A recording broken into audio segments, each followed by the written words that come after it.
The text came in just after 9 a.m., while I was reviewing vendor contracts at the front desk of the company I helped build. "Dad, you're no longer my daughter. All future matters will go through my lawyer." That was it. No hello, no warning, just 20 words to cut me out of both the family and the business. Like I was a stain on his suit, I stared at the screen for a full minute. No follow-up, no explanation, just silence. I sat back in the chair, hands steady, even though everything inside me was shifting.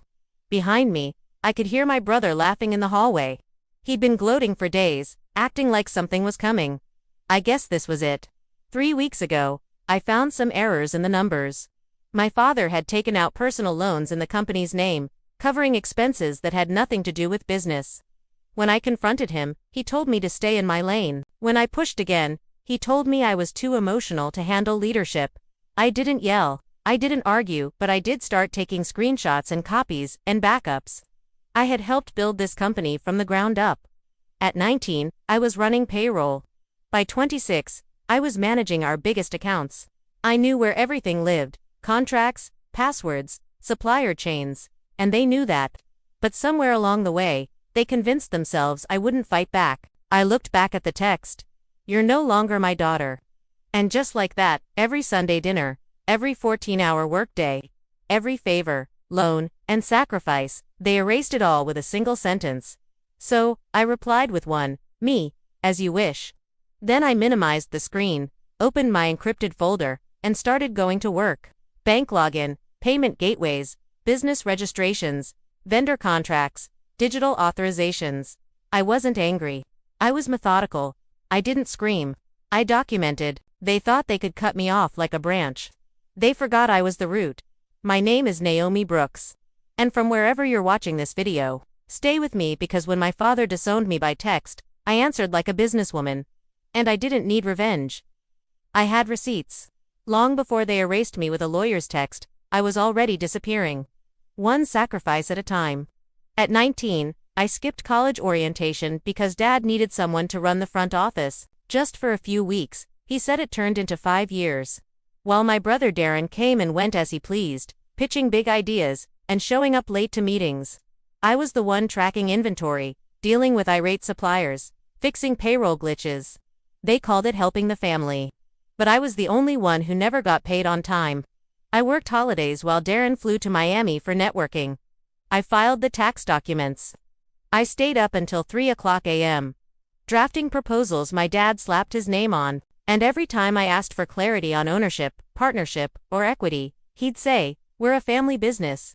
It's all yours one day." One day, it became his favorite way to pacify me. Just vague enough to keep me hoping, just firm enough to keep me obedient.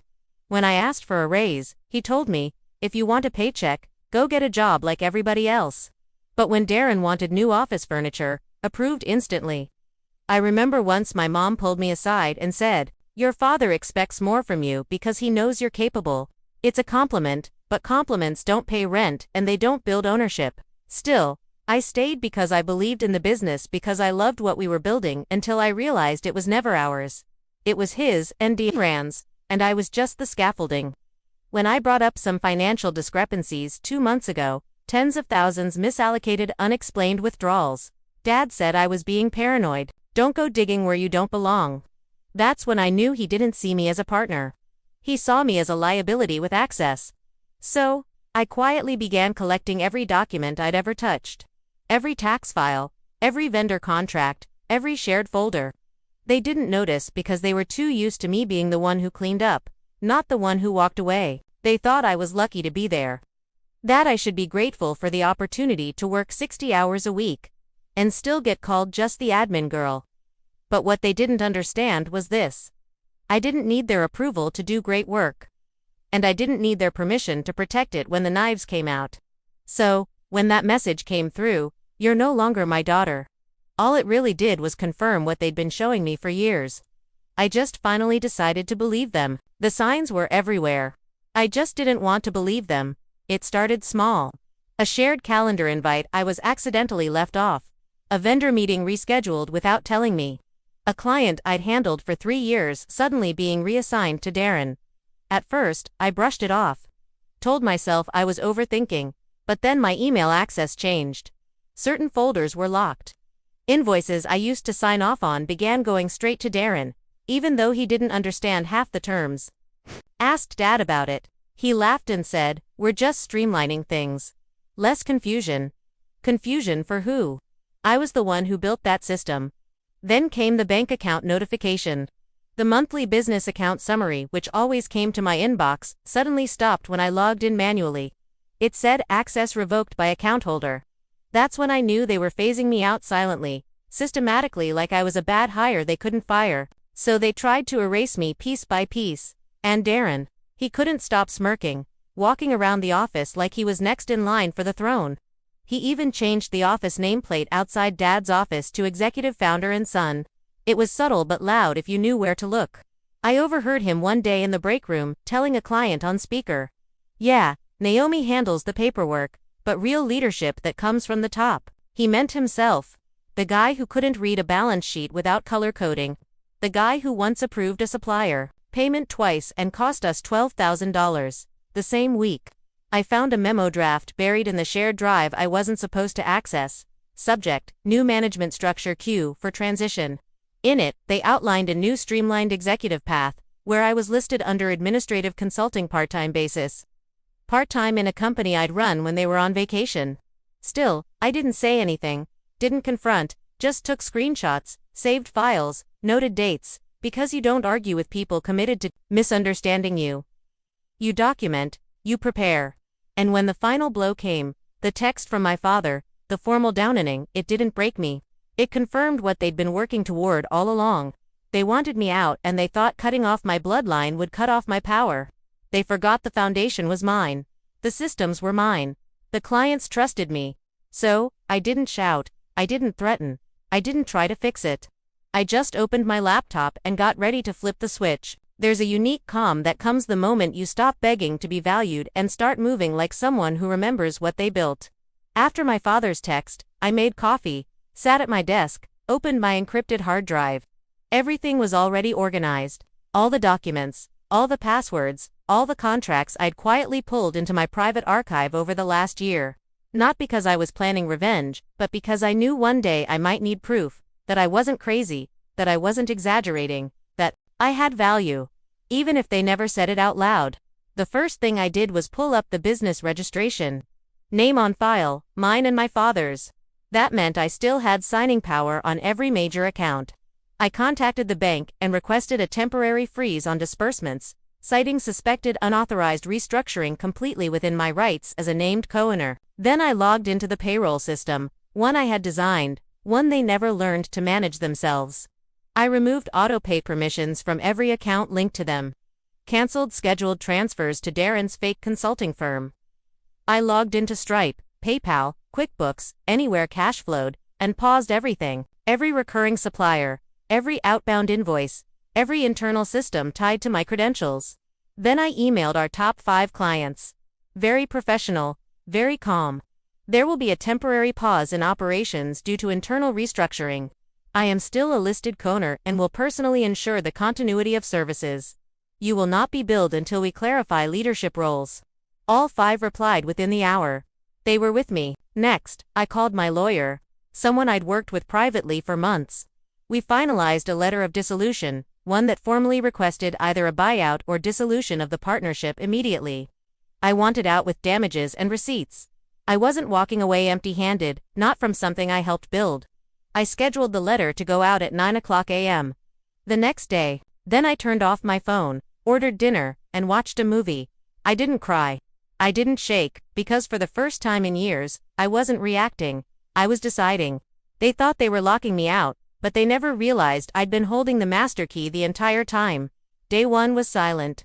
Not a single call, not a single text.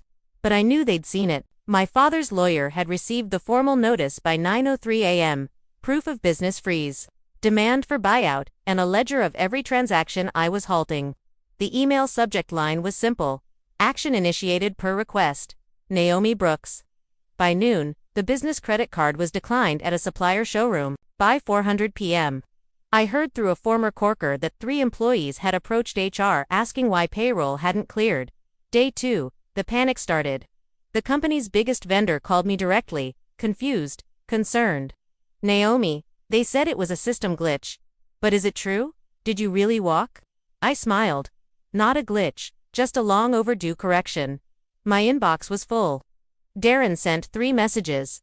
Fix this. You're out. You don't get to do this. You're destroying everything. I didn't reply because I wasn't destroying anything. I was reclaiming what they tried to erase. At 5:42 p.m., I got a call. Unknown number. I let it ring, then a knock on my door. Firm repeated. I looked through the peephole. Uncle Malcolm, my father's older brother. The same man who once told me at Christmas, "You're the only one with a brain in that office." I opened the door halfway. He looked exhausted, tie crooked. "I need to talk to you," he said. I didn't invite him in. Just leaned on the frame. "They're bleeding," he said flatly. "You locked down everything. They can't access client payments. Suppliers are pulling out. Payroll's frozen, and the board is livid. They thought you'd never do it." I crossed my arms. They were right until they pushed me far enough. He nodded. "Look, Naomi, you've made your point. Just come back, fix it. We'll figure it out later." I laughed softly. "No, Uncle Malcolm. Now we figure it out." He rubbed his face. "Your dad, he's humiliated. Darren's useless. The business might fold." I shrugged. "Then it folds, or he can buy me out. Full market value plus damages." He stared at me like he didn't recognize me. "You used to be so quiet," he said. "I still am," I replied. "But silence doesn't mean weak. It just means I was documenting everything." He sighed, then reached into his coat pocket and handed me a manila envelope. Inside a proposed settlement, buyout terms with my lawyer's edits already marked in red. I looked back at him. "You knew this was coming." He didn't deny it. "I told them not to push you." "They didn't listen." I nodded, tucked the envelope under my arm, and said they wanted to deal with me through lawyers. So now they can. And I closed the door, not with anger, but with finality. By the end of the week, the cracks had become craters. The business, once running like a well-oiled machine, thanks to me, was buckling. The operations team couldn't access the vendor dashboard. The payroll clerk couldn't reactivate direct deposits, and clients, they weren't paying because they didn't know who was in charge anymore. Darren tried to salvage the mess with a fake PR blast, calling it a minor restructuring. But anyone who had worked with us for more than 5 minutes knew better. The truth leaked fast. Whispers in the industry, a Reddit thread from a former employee, even a vendor rep, shared an anonymous post. Never sideline the person who actually runs your company. By the second week, our biggest supplier pulled their contract. By the third, 2 key staff members resigned, citing ethical concerns. The damage wasn't just financial anymore, it was reputational. And then the letter came. My father's lawyer formally requested a sit-down. He wanted to resolve things amicably. Funny considering his last words to me were, "You're no longer my daughter." The irony, he still expected me to save the business he threw me out of, to come back to fix what he broke, to be the bandage for a bleeding empire. But I didn't go. My lawyer did. With every document, every agreement, every receipt, they offered a lowball buyout. I rejected it. They blamed me for damages. We submitted proof that those damages were a result of decisions they made after locking me out. Every meeting, every memo, every financial shift. I had it all logged. They never saw the collapse coming because they never thought I'd let them fall. But here's the thing. I wasn't letting them fall. They jumped. When they disowned me, when they erased me, when they dismissed my worth with a single text message, they thought cutting ties meant cutting my power. But I wasn't tied to them. I was tied to the work. And when they pushed me out, they removed the only thing holding it all together. The last straw was watching Darren post a video online, him pacing the empty office, blaming unforeseen technical issues for the downfall. He didn't mention my name once. Didn't need to. Everyone already knew. People reached out privately, former coworkers, competitors, even clients. "We know what happened. You don't owe them anything." They were right. I owe them nothing. Not my time, not my silence, and certainly not my rescue. They created the storm, and now they were drowning in it without the one person who used to hold the umbrella. 2 months after I walked away, I signed a lease, not for an apartment, for an office, a clean sunlit corner space on the 4th floor of a modest building downtown. Big enough for 4 desks, 2 plants, and 1 bold new beginning. I didn't waste time trying to revive what they broke. I built something new, something that couldn't be taken with a text. Envy Advisory. My name, my terms. No partners who thought love was leverage. At first, it was just me and a laptop. But within weeks, I had 3 consulting clients, small women-owned businesses, navigating toxic family structures, just like I had. They weren't looking for perfection, they were looking for boundaries, protection, strategy. I gave them all 3.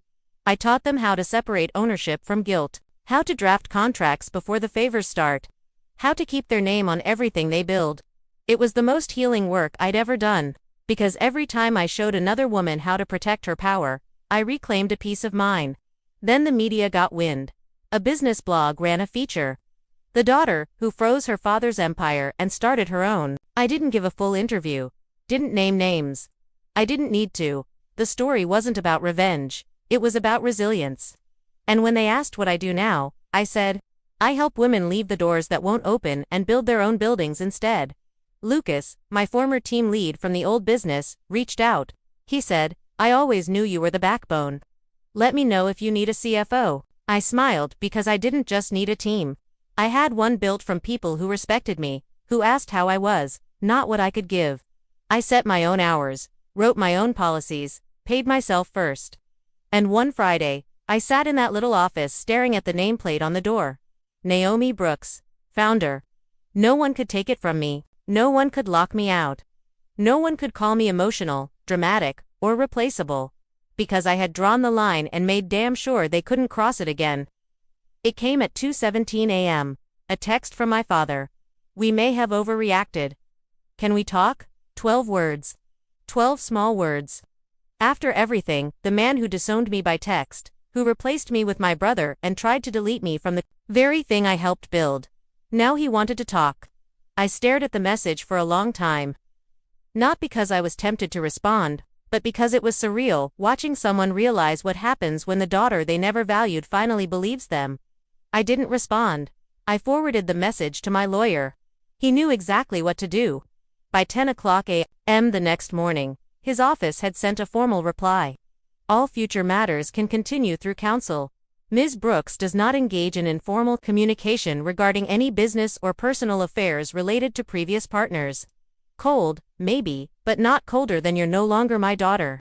2 days later, a courier delivered a final set of settlement papers. Revised higher offer. No strings. I signed them with a glass of wine and Norah Jones playing low in the background. Not out of pettiness, out of peace. It wasn't about money anymore. It was about the message that I was never going to beg for a seat at a table I built. That I was done being their emergency contact and emotional sponge. That I had outgrown the version of myself they relied on to stay powerful. The week the final deal closed, I got a handwritten letter in the mail. No return address, just my name. It was from my mother. I didn't know how to stop him. I should have spoken up. I miss you. There was no apology, just regret, which to me wasn't the same thing. I folded it once, slipped it into a file. I labeled things that tried to break me. Then I walked to the back of my office where a corkboard hung above my desk. Pinned in the center was a photo of me taken on day 1 of Envy Advisory. Just me and a key unlocking the office that had my name on the lease. And underneath that in gold ink was a quote I had written on a sticky note. The text said I was no longer their daughter. The receipt said otherwise. That was the last message that mattered, because in the end they came for control. They tried to sever blood like it wasn't bound to years of unpaid loyalty. But I didn't burn down their empire. I just turned off the switch and walked out holding the blueprint